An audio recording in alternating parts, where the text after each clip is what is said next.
Olá, eu sou Fernanda Maranhão, médica obstetra e conteudista no curso autoinstrucional Assistência ao Pré-Natal na Atenção Primária à Saúde. Nós vamos começar a nossa apresentação. O nosso slide, ele tem um fundo cor-de-rosa claro. À direita, nós podemos ver nesse momento a logo do nosso curso, que é uma pessoa gestante com as duas mãos em cima do seu ventre, e abaixo dos nossos slides os símbolos de todas as entidades envolvidas na preparação desse curso. Eu sou uma mulher branca, de 40 anos, tenho cabelos castanhos claros, cortados a meia altura, estou vestindo uma camisa de manga comprida azul claro. Vamos dar início à nossa apresentação. Essa aula trata-se de uma condição que encontramos no módulo 3 do nosso curso, intercorrências na gestação, é o tema do nosso módulo. Essa é a minha apresentação, estamos no slide com o meu currículo. Sou Fernanda Maranhão, médica formada pela Universidade de Pernambuco, fiz residência médica em ginecologia e obstetrícia pelo Instituto de Medicina Integral Professor Fernando Figueira, EMIP, onde eu também fiz residência em medicina fetal. Depois fiz pós-graduação em medicina fetal, agora pelo CETROS, em São Paulo. Possuo título de ginecologia e obstetrícia pela Federação Brasileira de Associações de Ginecologia e Obstetrícia, FEBRASGO, e Associação Médica Brasileira, assim como título de especialista em medicina fetal, também pela FEBRASGO EMB, e título em ultrassonografia e ginecologia e obstetrícia pelo Colégio Brasileiro de Radiologia e AMB. Tenho mestrado em saúde integral também pelo IMIP, já atuei como professora substituta nas disciplinas de obstetrícia e ginecologia da Universidade Federal de Pernambuco e da Universidade de Pernambuco. Atualmente sou membro da diretoria da Sociedade Pernambucana de Ginecologia e Obstetrícia, a SOGOP. No slide à direita podemos ver a minha descrição, à esquerda uma foto. Agora começamos a nossa apresentação. Nós vamos falar nessa apresentação de algumas das condições que são objetivo desse módulo. Os objetivos do módulo 3 são falar e aprender sobre as seguintes intercorrências na gestação: anemia na gestação, hipotireoidismo, síndromes hemorrágicas, síndromes hipertensivas, situações de abortamento, diabetes gestacional, alterações do crescimento fetal, alterações do líquido amniótico, parto prematuro e urgências e emergências em obstetrícia. Nessa aula, especificamente, nós vamos falar sobre as condições hemorrágicas, os sangramentos, na primeira e segunda metade da gestação. Nesse slide à direita, nós podemos ver um fluxograma, cujo centro é cor-de-rosa, onde se lê intercorrências na gestação, e em torno desse fluxograma, 10 braços que descrevem os 10 objetivos deste módulo. A partir de agora, nós vamos falar sobre sangramento vaginal durante a gravidez. Nota-se nesse slide um fluxograma cujo centro é o sangramento vaginal e de onde ramificam algumas condições que podem ser causa de um eventual sangramento. Vamos falar primeiro dos sangramentos no primeiro trimestre da gravidez. O primeiro trimestre ele é compreendido do início da gravidez, do diagnóstico, até 13 semanas e 6 dias de gestação. Sempre é importante lembrar, quando estamos diante de um sangramento, nesse momento da gravidez, que podemos estar diante de uma gestação de curso normal. Não se pode associar sangramento imediatamente a uma condição de perda gestacional, porque corre-se o risco de ter condutas ativas que acabem interrompendo uma gravidez que tinha curso normal. Então, é importante lembrar, antes de mais nada, que existe uma condição chamada ameaça de abortamento, em que a pessoa gestante cursará com queixas de sangramento e muitas vezes até dor do tipo cólica embaixo do ventre, mas sem progressão do quadro e sem que haja realmente uma não evolução dessa gestação. Fora essa condição, que vai se autorresolver, nós podemos ter um sangramento vaginal no primeiro trimestre, de fato, por uma perda gestacional precoce, os abortamentos, e nós vamos destrinchar os seus subtipos, por uma gestação ectópica, aquela que está fora do útero, e também por uma gestação molar, as condições relacionadas à doença trofobástica gestacional. No nosso próximo slide, nós vamos começar a falar um pouco mais de cada uma dessas condições, começando pela ameaça de abortamento.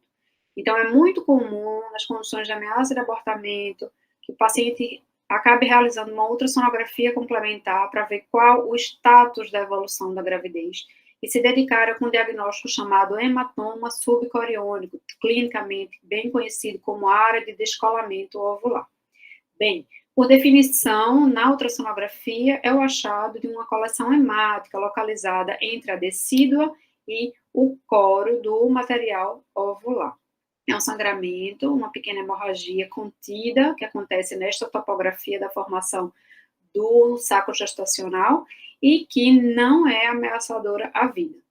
Ele tem características na ultrassonografia de uma área em crescente, normalmente em forma de C, triangular, de aspecto hipoecóico ou anecoico, ou seja, é líquido, líquido espesso, e se for um hematoma organizado, ele pode inclusive tornar-se uma área sem material sanguíneo, tendo o aspecto anecoico, além de estar localizado normalmente atrás do saco gestacional. Eu trouxe aqui evidências que mostram que tipo de prognóstico nós podemos esperar diante da presença de um paciente com sangramento e a formação de um hematoma subcoriônico. Essa é uma meta-análise bastante conhecida do Metódios, publicada sem realização de ensaios clínicos, apenas com coortes retrospectivas e estudos de caso-controle, em que se observou, não é, para esses outcomes, para esses desfechos, abortamento espontâneo, nato-mortalidade, descolamento prematuro de placenta normalmente inserida, parto prematuro e ruptura prematura de membranas, um risco relativo que sim, pode estar aumentado em pacientes que tenham a presença de um hematoma, porém, é preciso lembrar da fraqueza dessa meta-análise por não incluir ensaios clínicos randomizados. Então, a literatura vem sempre tentando atualizar sobre o risco dessa condição, inclusive uma questão muito discutida atualmente é se há indicação de tratamento para essa condição, se está indicado o uso da progesterona para condições de ameaça de abortamento, para condições em que há hematoma subcoriônico.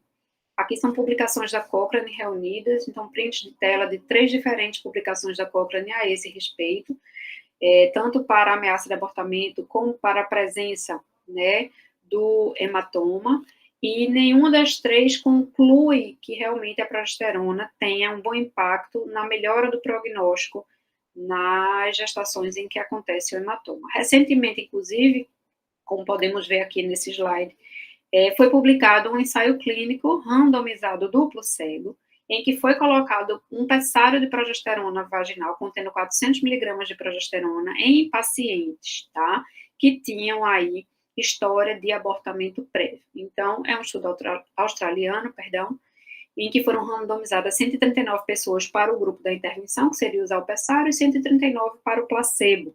E a taxa de nascidos vivos entre os dois grupos foi extremamente parecida, assim como em pacientes que tinham pelo menos um abortamento, comparadas com as taxas de nascido vivo das pacientes que não tiveram abortamento prévio, tiveram uma taxa de natalidade muito próxima.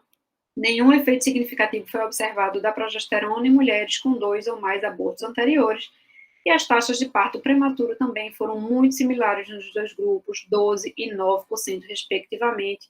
Então, esse estudo ele foi interrompido porque muito cedo foi percebido que não havia uma diferença impactante entre os dois grupos randomizados no ensaio clínico.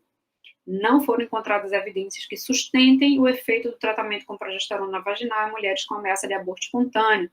E a progesterona, nesse cenário, nesse ensaio clínico, não mostrou que deve ser usada rotineiramente para ameaça de aborto espontâneo, respondendo aí com um pouco mais de evidências a pergunta sobre a indicação ou não da progesterona em casos de ameaça de abortamento em pacientes com hematoma, sabendo que pode haver alguma relação de possíveis complicações para esses pacientes que têm esse sangramento no começo da gravidez.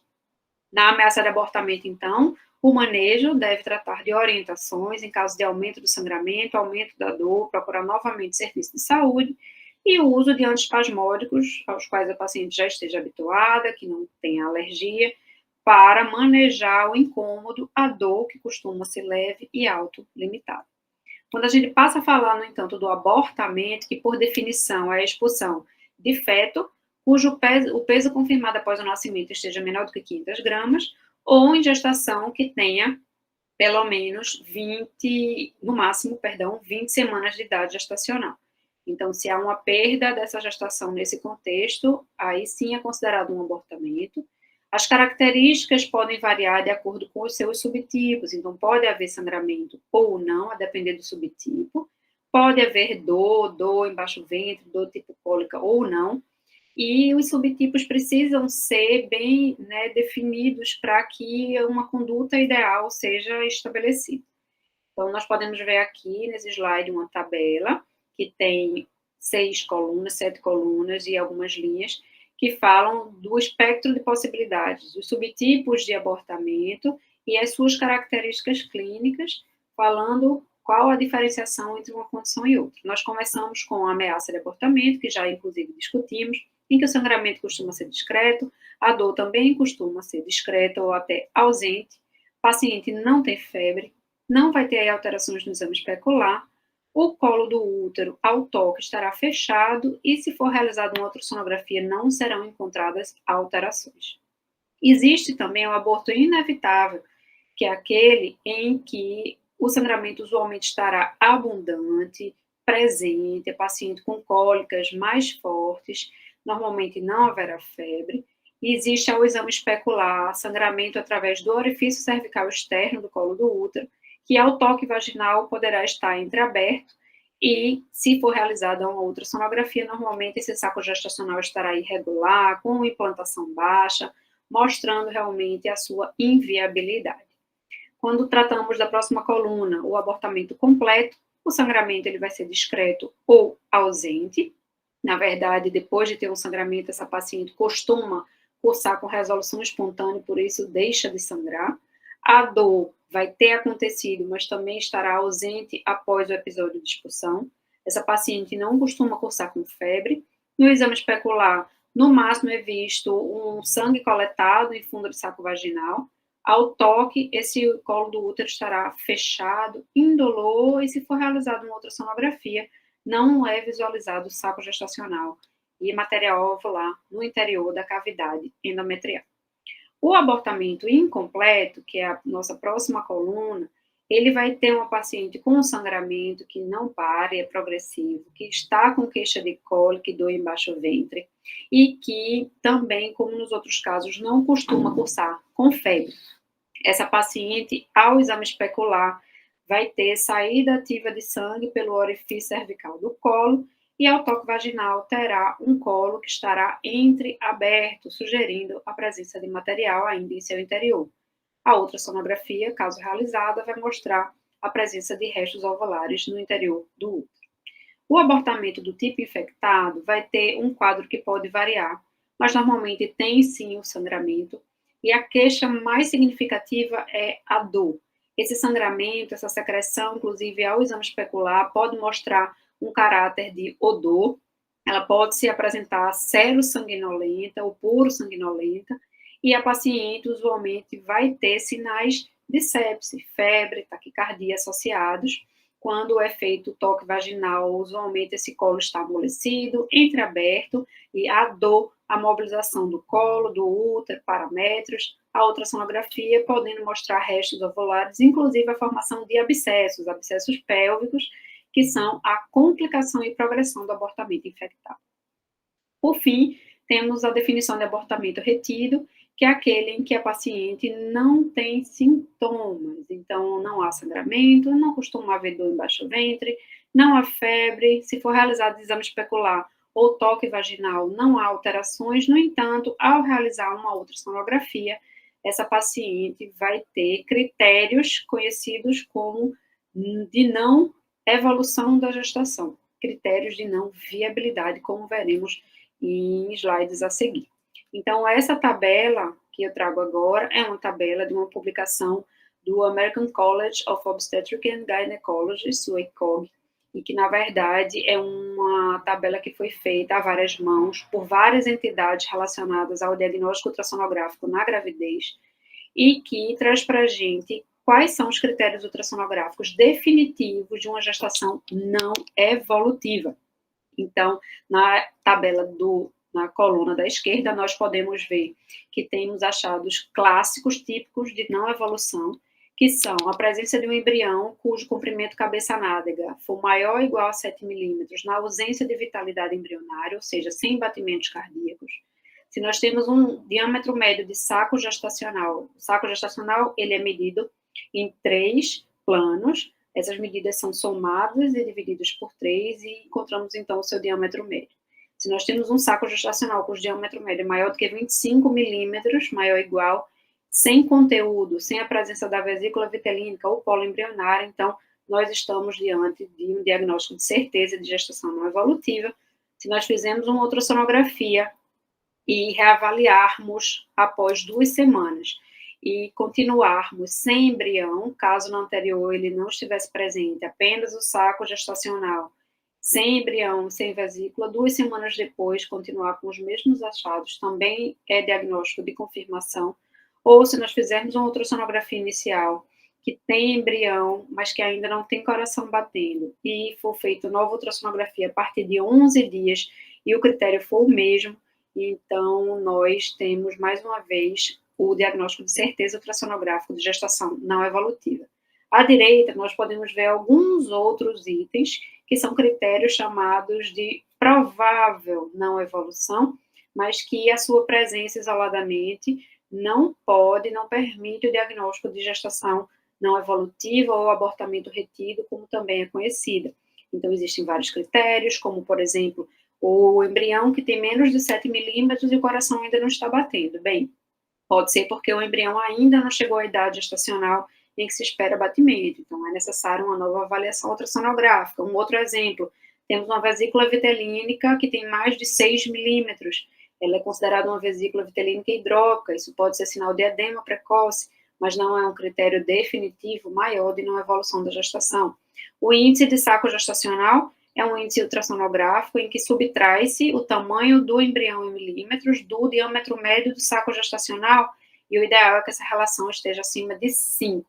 Se esse índice for menor do que 5, nós temos aí um grande percentual de chance e de perdas gestacionais. Se ele estiver entre 5 e 8, o risco de perda é um pouco menor, em torno de 20%, e é normal uma relação acima de 8, mostrando um bom saco gestacional de tamanho adequado para o seu embrião. Enfim, são critérios que precisam ser utilizados na ultrassonografia para a diferenciação entre gestação não evolutiva e gestação viável.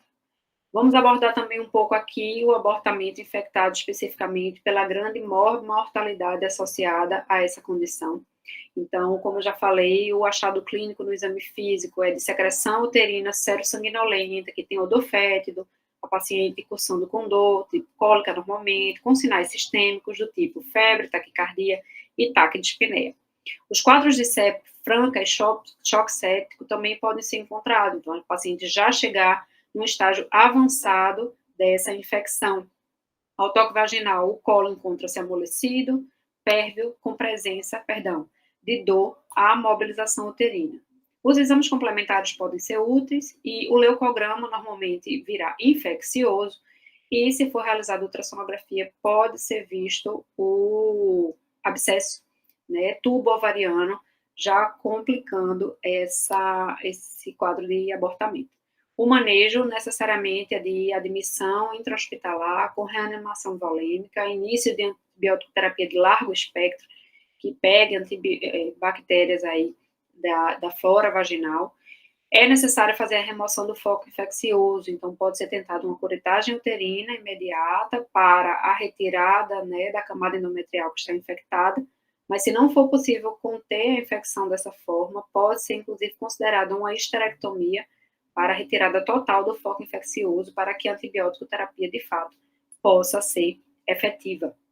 E no manejo geral, para qualquer tipo de abortamento, condições de sangramento, na gravidez, é sempre importante lembrar, é muito significativo conhecer qual a classificação do fator RH dessa paciente.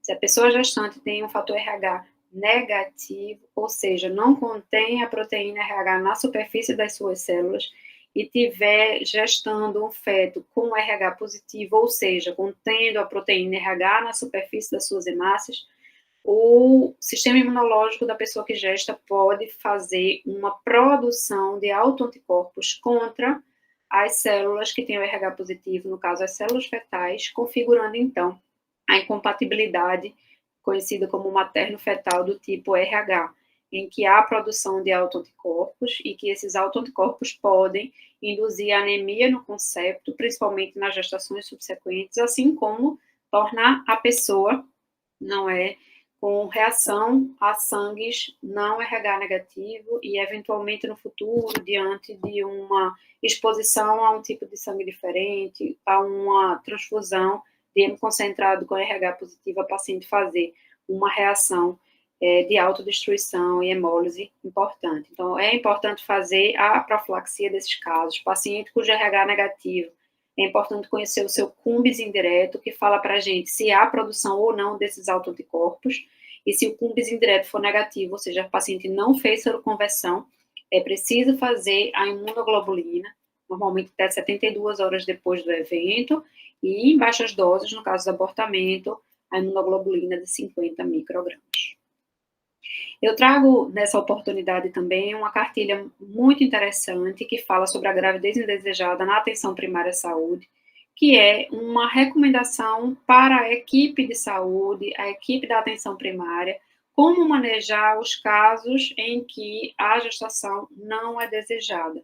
Então, sugiro a leitura desse material e existe um fluxograma em que a paciente ou o paciente chega para a primeira consulta pré-natal, como manejar, como entender com delicadeza se aquela gravidez é uma gravidez desejada, e em casos de risco, não é, de um abortamento que seja feito fora do ambiente hospitalar, um abortamento não seguro, a forma de manejar e fazer redução de risco para essa pessoa. Depois do abortamento, a gente precisa falar da gestação ectópica, que é uma situação ameaçadora à vida. Então, o conceito é a ausência de gravidez intrauterina, não é? Na ultrassonografia, a gente vai ter um saco gestacional ou uma massa amorfa que não está localizada dentro do útero. Antes do diagnóstico da gestação ectópica, muitas vezes, a depender do momento em que a paciente foi realizar essa ultrassonografia, no entanto, não se encontra saco gestacional. Então, é importante dizer que, na presença de um beta-HCG positivo, sempre a ausência de saco gestacional vai tratar de um momento de transição, em que ainda não é possível a ultrassonografia, a visualização desse saco gestacional, mas que se há um beta positivo e a paciente não teve sangramento, não teve sinais de abortamento, esse saco gestacional precisa ser localizado, quer seja dentro do útero ou numa topografia extrauterina. Então, a recomendação é que se colha um nível quantitativo do beta-HCG. Os valores discriminatórios para a presença do saco gestacional na ultrassonografia é o beta acima de 2.000. Acima de 2.000 beta-HCG, tem que haver saco gestacional no exame da paciente, seja intra ou extrauterino. Então, esse momento em que o saco gestacional não é visível é conhecido como o diagnóstico de gravidez de localização desconhecida, mas lembrar que é uma condição transitória que demanda atenção, porque pode tratar-se de uma gestação ectópica. Falando propriamente da gestação ectópica, é importante lembrar, ela pode apresentar uma variedade de sintomas, então não existem apenas os sintomas clássicos, e mesmo os menos comuns, de acordo com a história da paciente, é importante a atenção básica prestar atenção nessa possibilidade. Então, o mais comum é aquela paciente que está em amenorreia e que tem dor abdominal pélvica na vigência de sangramento que tem intensidade variável. Paciente com beta positivo, que ainda não tem ultrassonografia e apresenta dor e sangramento, é uma paciente com suspeita de gravidez ectópica até que se prove o contrário. E o diagnóstico, de fato, é ultrassonográfico. Então, sempre pensar na gravidez ectópica, mesmo nas pacientes que não tenham fatores clássicos de uma gestação ectópica, como, por exemplo, uma ectópica anterior, paciente que já teve uma doença inflamatória pélvica, paciente que já ressecou uma trompa, que tem endometriose, que fez uma fertilização in vitro, paciente que usa DIU, né, são fatores de risco para a gestação ectópica, mas mesmo sem esses fatores de risco, é preciso lembrar, 1/3 dos pacientes que têm gravidez ectópica não vão ter fatores de risco conhecidos. Fazer ultrassonografia para esclarecer a localização dessa gravidez e O achado ultrassonográfico usualmente é de uma massa anexial ou o próprio saco gestacional, fora do útero. A localização mais comum de acontecer é na tuba uterina, podendo ser abdominal, podendo ser ovariana, com uma frequência infinitamente menor. Não necessariamente vamos ver o saco gestacional, muitas vezes é apenas uma massa heterogênea complexa, em que há fluxo ao estudo color Doppler. É possível ver saco gestacional, presença do embrião, inclusive embrião com coração batendo, e essas características, os achados ultrassonográficos e níveis quantitativos de beta-HCG serão os fatores definidores da conduta para essa paciente. Então, a reunião das características uterinas, apresentação clínica, de estabilidade ou instabilidade hemodinâmica, mas os níveis séricos de beta-HCG definirão qual o manejo dessa paciente. Paciente que tem instabilidade hemodinâmica demandam internamento hospitalar e cirurgia corretiva. Pacientes que têm estabilidade hemodinâmica dependerão dos níveis de beta e dependerão do tamanho da massa anexial. A presença de embrião com vitalidade presente ou massa anexial maior do que 3,5 centímetros cúbicos ou valores de beta acima de 5.000 apontam para uma conduta cirúrgica. É possível ter uma conduta expectante nos casos em que o beta está em queda e a paciente é hemodinamicamente estável, sem os achados ultrassonográficos que eu acabei de mencionar. Também é possível fazer uma conduta medicamentosa com o uso de metotrexato na ausência das contraindicações ao uso dessa droga. Se nós tivermos valor de beta que esteja entre 2 e 5.000, uma massa que não tem embrião com coração batendo e que tenha menos de 3,5 centímetros cúbicos, colocando a paciente num fluxograma de múltiplas doses ou até em dose única, mas que vai demandar um acompanhamento de perto na assistência terciária. Outra importante causa de sangramento no primeiro trimestre são as doenças trofoblásticas gestacionais e suas variantes, sendo que as mais comuns são a mola completa e a mola parcial.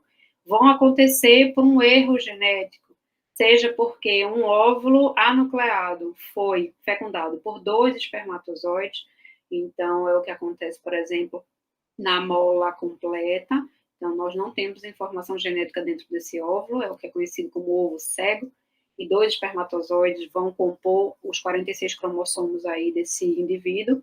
Na verdade, não forma embrião, forma apenas material coriônico, placenta, que cresce, aumenta o volume uterino e sangra, sem que seja identificado na ultrassonografia o achado típico de saco gestacional e embrião. E a outra possibilidade é quando um óvulo, que é haploide, é fecundado por 2 espermatozoides simultaneamente, de forma que acontece uma triploidia, ou seja, o material genético não mais contém 46 cromossomos, e sim 3 conjuntos haploides, e a formação de uma mola parcial, em que há polo cefálico, normalmente forma-se um feto que tem alterações estruturais, que tem importante restrição de crescimento, em paralelo uma placenta que tem uma alteração da sua formação, uma característica molar, e normalmente essa gestação não é viável. Quando desconfiada da DTG ou doença trofoblástica gestacional, quando houver sangramento vaginal, altura de fundo uterino maior do que a idade gestacional, como já mencionado, sintomas gestacionais exacerbados, então hiperêmese gravídica, náuseas e vômitos intensos, diferente do habitual. Isso pode ser pelos altos níveis de beta-HCG que normalmente essa condição produz, como citado a seguir, betas acima de 200, 300, 400 mil. A gestação não evolutiva à ultrassonografia, em que há um feto com múltiplas alterações estruturais e uma placenta dismórfica, junto com esses outros sintomas, deve remeter à possibilidade da doença trofoblástica gestacional. Existem também os sintomas atípicos que devem chamar a atenção, sobretudo na mola do tipo parcial. A presença ou acontecimento de uma crise tireotóxica numa paciente que não tem alterações prévias da tireoide, ou uma pré-eclâmpsia de início muito precoce, ainda no segundo trimestre inicial. Deve chamar atenção para essa possibilidade. Terminando as principais condições hemorrágicas do primeiro trimestre, nós vamos abordar agora as condições hemorrágicas que acometem a gestação na segunda metade da gravidez. As principais causas e ameaçadoras são a placenta prévia, o descolamento prematuro de placenta normalmente inserida e a ruptura de vasa prévia, como nós podemos ver nesse slide, em que há uma figura elencando essas 3 possibilidades de diagnóstico para essas síndromes hemorrágicas na segunda metade da gravidez. Vamos falar inicialmente da placenta prévia. Por definição, ela é aquela placenta cuja borda inferior encontra-se próxima ao orifício cervical interno. A definição acaba variando um pouco na literatura e vem sendo atualizada recentemente, mas o British College de Obstetrícia e Ginecologia sugere que toda a borda placentária que esteja a 20 milímetros ou menos de distância do orifício cervical interno é considerada uma placenta prévia. Já o ISOG considera que 15 milímetros são a distância que vai classificar essa placenta como uma placenta prévia. Também já usou-se muito subtipos para esse tipo de definição. Então, a placenta prévia marginal seria aquela cuja borda inferior margeia, tangencia o orifício cervical interno sem recobri-lo. Existe aquela que é centro total, que realmente cobre todo o orifício cervical interno. E teria aquela de implantação baixa quando ela for distante do orifício cervical interno, mas não o suficiente para estar a mais de 20 milímetros do OCI. Atualmente, a recomendação é usar placenta prévia, sim ou não, porque o espectro de placentas prévias vão ser tratados de uma forma muito parecida a despeito da sua distância exata em relação ao orifício cervical interno. Nesse slide, nós podemos ver à esquerda uma imagem mostrando variantes, uma imagem à esquerda de uma placenta no útero que está recobrindo completamente o orifício cervical interno, e a B, uma placenta cuja borda inferior tangencia o orifício cervical interno do útero. Nesse próximo slide, vamos destrinchar os principais achados de quadro clínico. Então, normalmente, o sangramento da placenta prévia é um sangramento indolor, não relacionado a fatores causais, a traumas, e a paciente não vai associar a um episódio específico, ela vai ter um sangramento espontâneo. Normalmente, os eventos começam a aparecer no terceiro trimestre, de forma indolor, um sangramento vermelho vivo, que costuma começar com pequena quantidade, mas costuma também recorrer em novos episódios, cujo intervalo não está registrado, não é padrão para todos os casos, e esse sangramento que vai progredindo, lentamente espoliando a pessoa gestante ao longo das semanas de idade gestacional. Essa placenta, com essa localização, tem essa história natural, não necessariamente acontecendo dessa forma em todos os casos também. Ao exame físico de uma paciente que sangra, nós vamos ver um útero de consistência normal, de tônus fisiológico, com batimentos cardíacos do feto preservado sem alterações da sua vitalidade, e a realização do exame especular, que é mandatória, gente, em casos de sangramento vaginal. Não deve ser realizado o toque vaginal, porque em se tratando de uma placenta prévia, em que o colo esteja pérvio, o toque vaginal vai, na verdade, aumentar o sangramento por tocar diretamente na placenta. Então, a recomendação para casos de sangramento é a realização do exame especular, para visualmente entender de onde vem esse sangramento, se é da topografia intrauterina, se é vaginal, se é do colo, e evitar complicar ainda mais o quadro da paciente. Nesse slide, nós podemos ver uma imagem à direita, ultrassonográfica. Afinal de contas, o diagnóstico definitivo, padrão ouro, da placenta prévia é a imagem ultrassonográfica, e que vai ser vista em qualquer tipo de ultrassonografia a partir do segundo trimestre, quando a placenta já pode ser bem avaliada. A topografia placentária deve ser avaliada em todas as ultrassonografias de rotina. Claro que nas morfológicas a gente acaba avaliando melhor essa placenta, como todas as partes do corpo do feto também.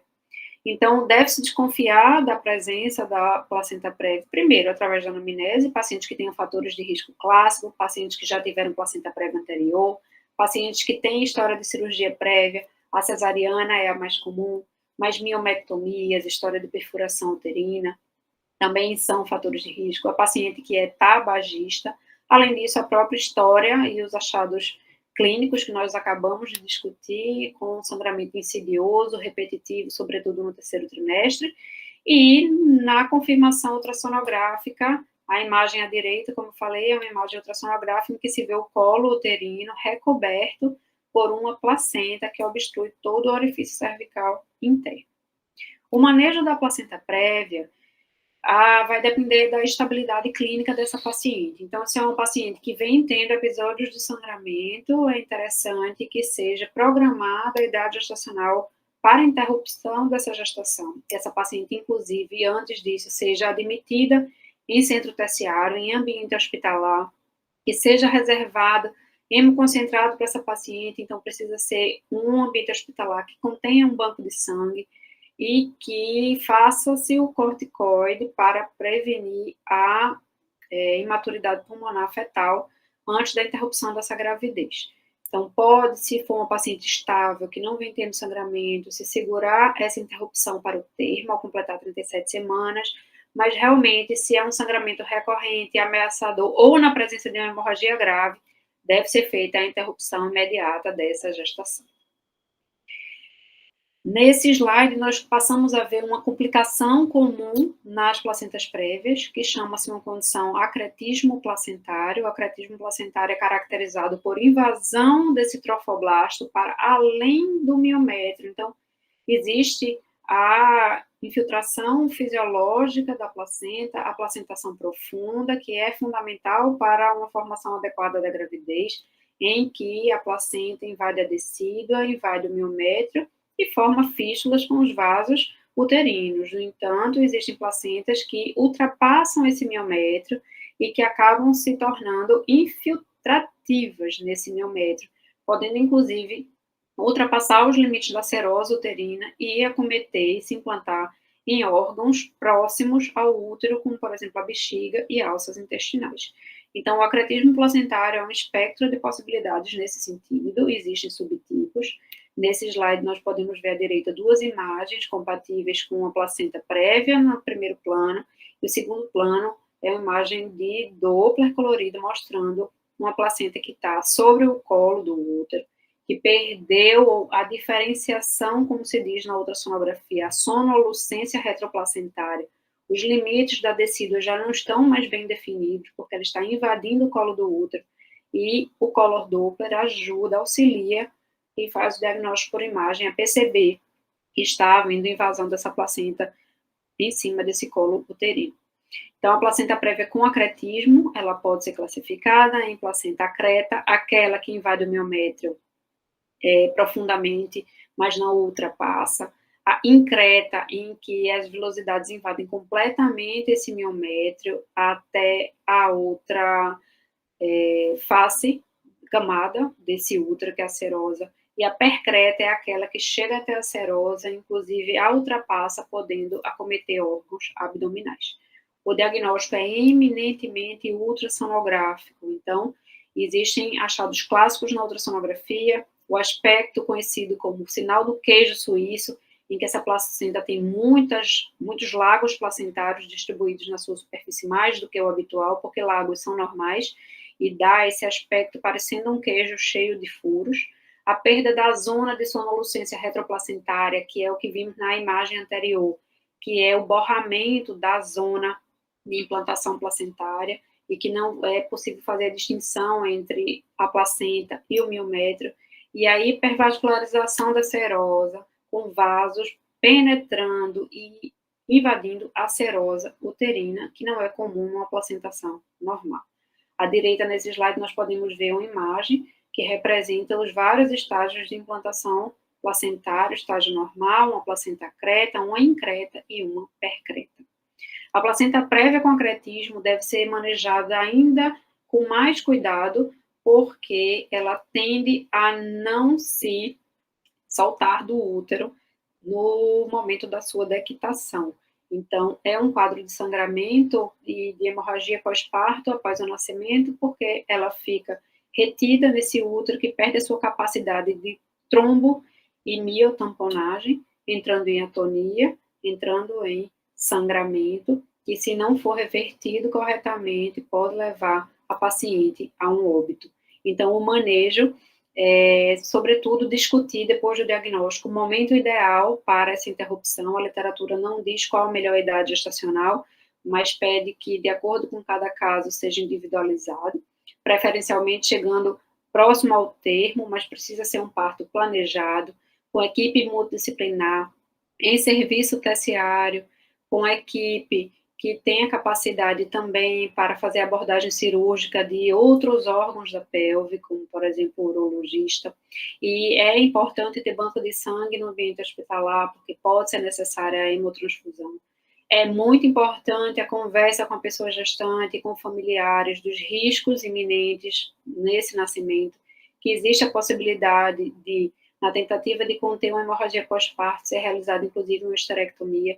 Essa paciente precisa ir para o nascimento e para o seu parto com um termo de consentimento livre e esclarecido, que esteja assinado, que a paciente esteja consciente dos possíveis riscos que deverá correr. Deve ser um ambiente hospitalar, inclusive, que tenha UTI para monitorização dessa paciente no seu pós-parto imediato. Temos ainda o descolamento prematuro de placenta normalmente inserida como uma causa importante de sangramento, de hemorragia na segunda metade da gravidez, e que, inclusive, é uma das grandes síndromes e emergências obstétricas, porque é ameaçadora não só a vida da pessoa que gesta, como também do concepto. Então, segundo a Organização Mundial de Saúde, o descolamento prematuro da placenta normalmente inserida é a separação intempestiva da placenta implantada no corpo do útero antes do nascimento do feto em gestação superior a 20 semanas, para fazer o diagnóstico diferencial com abortamento, é o que podemos ver nesse slide, a sua descrição. Vamos discutir os principais fatores de risco para o DPP, que são o histórico obstétrico de um descolamento prematuro em gestação anterior, existe uma recorrência de aproximadamente 8,8%, traumas agudos na gravidez, traumas importantes, como, por exemplo, acidentes automobilísticos, o tabagismo, o uso de drogas vasoconstritoras, como a cocaína, a gemelaridade e a polidramnia pela sobredistensão uterina que podem causar, fazendo com que, eventualmente, essa placenta sofra um descolamento do seu leito, idade da pessoa gestante avançada, a ruptura prematura de membranas pré-termo por uma descompressão muito súbita desse leito placentário, que pode, inclusive, cursar com o seu descolamento, a presença de uma placenta circunvalada, cujas bordas já são previamente elevadas, então isso facilitaria o seu descolamento, infecções intrauterinas, então condições de sepse, de coriomielite, e condições sistêmicas que promovem maior sangramento da pessoa gestante, como a dengue e a Covid. O diagnóstico é eminentemente clínico, diferente das funções que nós conversamos até agora. A clínica é soberana e é preciso que seja dado um diagnóstico de forma o mais rápido possível. Então, o quadro clínico típico é aquele em que a paciente tem um sangramento que pode ser intenso ou não. Não confundir os quadros de sangramento de pequena quantidade com uma gravidade pequena. Então, às vezes, o sangramento do descolamento prematuro de placenta vai ser para dentro da cavidade uterina, para a região atrás dessa placenta, e que, na verdade, a formação desse hematoma retroplacentário piora a progressão desse descolamento, tornando aí uma condição que só piora sem haver melhora espontânea, e que, se não for tomada uma providência imediata, vai cursar com o descolamento completo dessa placenta. Sabemos que, a partir de 50% mais ou menos de área descolada, é levado ao óbito do feto intraútero. Então, antes que isso ocorra, é preciso tomar as medidas cabíveis. Esse sangue, além de estar ali descolando mais essa placenta, formando um hematoma retroplacentário, pode infiltrar as fibras musculares do útero, pode passar por difusão facilitada para a cavidade amniótica, sendo muito comum quando a bolsa rompe ou quando é realizada uma amniotomia, que neste contexto ainda deve ser realizada na obstetrícia, não estaria proscrito com apenas esta finalidade de aliviar a pressão nesse ambiente intrauterino e tentar conter um pouco a progressão desse descolamento. É visualizado um hemoâmnio, que é o líquido amniótico repleto de sangue que foi infiltrando essa cavidade. Esse útero também acaba ficando todo infiltrado e, após a saída do concepto, ele é um útero que entra em apoplexia, ou seja, por estar com todas as suas fibras musculares cheias de conteúdo hemático, perde a sua capacidade de trombo e miotamponagem, ficando apoplético, ficando o útero que não contrai, podendo levar a uma hemorragia grave pós-parto. E todo esse sangramento que vai progredindo e piorando pode desencadear uma condição de sangramento difuso e levar uma paciente realmente a começar a fazer consumo dos seus fatores de coagulação e levar a um quadro de coagulação intravascular disseminada, piorando e agravando ainda mais o seu sangramento. Então, antes que isso tudo ocorra, é importante agir. Normalmente, pela hipertonia uterina associada, é muito comum que haja uma dilatação rápida do colo uterino e que, havendo dilatação desse colo, se o parto vaginal for vislumbrado dentro dos próximos 20 minutos, pode ser tentado esse parto, com manobras que agilizem esse parto, como, por exemplo, a amniotomia e posições facilitadoras. Se for visualizado que não acontecerá parto dentro desse intervalo de tempo, interromper essa gestação por via alta, por cesariana de emergência, em que muitas vezes a anestesia, inclusive, é uma anestesia geral, porque não se sabe como estão, né, os fatores da coagulação dessa paciente, e que, inclusive, a incisão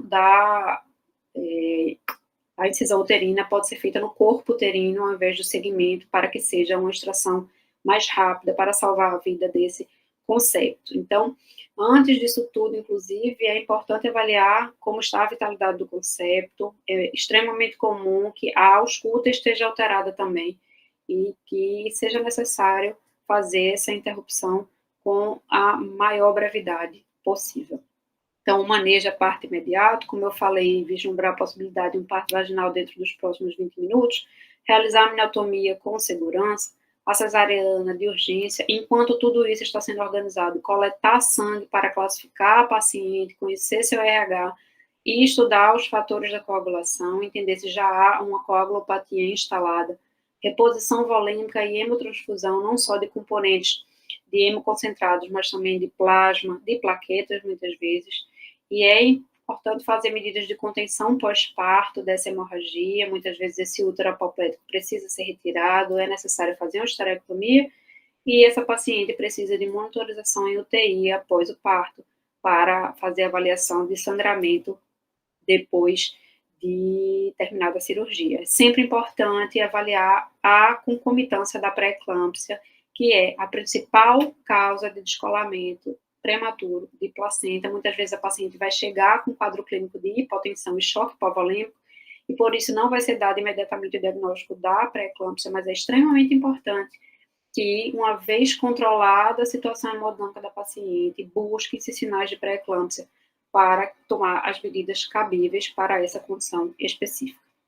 Por fim, outro importante sangramento na segunda metade da gestação é a vasa prévia, que por definição é a presença de vasos do cordão com uma inseção cruzando o orifício cervical interno. Então, quando que vai acontecer dos vasos estarem descobertos, desprotegidos à frente do orifício cervical interno? Usualmente, quando temos também uma placenta baixa, em que a inserção desse cordão é na margem dessa placenta, então, por ser marginal, na bordinha dessa placenta, fica próximo ao orifício cervical interno, e muitas vezes também associada a uma inserção velamentosa desse cordão. Então, não só está na margem da placenta, mas muitas vezes está descoberto da geleia de Wharton, deixando esses vasos livres e expostos. Também pode acontecer em casos de placentas subcenturiadas, que tem um lobo acessório, ou placentas que são bilobadas, em que um lobo está de um lado da parede uterina, o outro lobo do outro, e a inserção desses vasos acontece justamente ali acima do orifício cervical interno. Então, nesse slide, nós podemos ver imagens típicas, são imagens autorais, em que nós vemos o colo uterino e a inserção de vasos do cordão próximos ao colo, assim como a inserção velamentosa desses vasos, descobertos da geleia de Wharton, antes de penetrarem na placenta. São vasos que estão expostos, que estão inseridos muitas vezes na membrana amniótica e, por isso, tem o risco de ruptura desses vasos diante de uma amniorexia. Aqui, uma imagem pós-natal de uma placenta com inserção marginal e velamentosa, ver se os vasos do cordão no âmnio, tá? E que se essa localização placentária for próxima ao orifício cervical interno, essa placenta tiver inserção baixa, esses vasos estarão implantados acima do OCI, de forma que quando a paciente entrar em trabalho de parto e houver dilatação do orifício cervical interno, esses vasos estarão expostos, estarão à frente do concepto, inclusive, e que hoje é proscrita, mas se for realizada a amniotomia, poderia romper diretamente vasos do cordão umbilical e exsanguinar o feto, levando ao seu óbito intrauterino imediato. é uma das causas também de estar proscrita, não é, a amniotomia. Então, a vasa prévia, é preciso dar o seu diagnóstico durante o pré-natal, para que não se descubra apenas com o sofrimento fetal e sangramento abundante durante o trabalho de parto. Então, nós temos aí a recomendação do British College de fazer o diagnóstico durante o pré-natal. É a ultrassonografia, o padrão ouro, quem vai dar esse diagnóstico, e realmente é preciso que o ultrassonografia esteja atento a essa possibilidade, porque é em qualquer momento da gravidez, em qualquer ultrassonografia de rotina, que é para ser vista essa inserção diferente do cordão umbilical, não precisa ser num ultrassom especializado. Uma vez confirmado, a recomendação é de planejar a interrupção dessa gravidez ali em torno de 34 a 36 semanas para evitar a emergência, porque se rompe a bolsa ou se a paciente entra em trabalho de parto franco, esses vasos podem se romper, levando a óbito fetal imediato. Então, esse é um grande resumo dos sangramentos que podem acontecer ao longo da gravidez, cada um com as suas características clínicas, as suas formas diagnósticas e um pouco do manejo que deve ser conduzido para cada uma dessas condições. Obrigada.